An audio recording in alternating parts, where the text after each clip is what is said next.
Derby Veneto. Per lo sport è stato il weekend di Vicenza-Padova, per l'ordine pubblico è stato un fine settimana ad alta tensione sul fronte dell'ordine pubblico allo Stadio Menti, ma il piano ideato in prefettura e gestito dalla questura ha funzionato egregiamente, anche grazie a chi lo ha realizzato, gli uomini e le donne delle forze dell'ordine che hanno operato in prima linea allo stadio e sulle strade.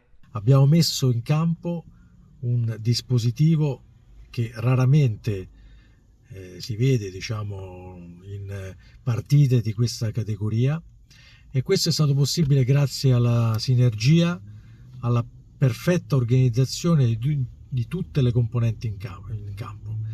Un fine settimana con la città blindata, i tifosi ospiti sono stati portati con le navette scortate allo stadio, sono state istituite le zone rosse alla stazione, a Campomarzo, in alcune vie del centro, nell'area di Parco Città e dello Stadio Menti.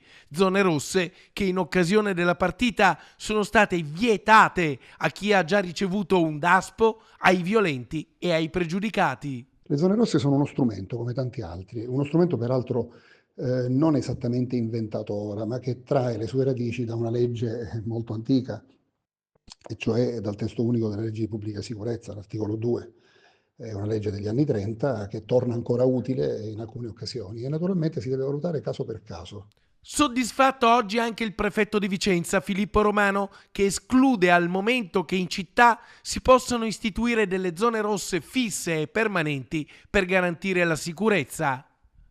No, non riteniamo allo Stato che la città di Vicenza abbia bisogno di vere e proprie zone rosse in maniera stabile. Si valuterà, come ho detto poco fa, caso per caso, a seconda delle occasioni, ma non è una città paragonabile a Milano, a Napoli o ad altre città dove effettivamente le situazioni dell'ordine pubblico sono tali in permanenza da richiedere l'istituzione fissa di zone rosse.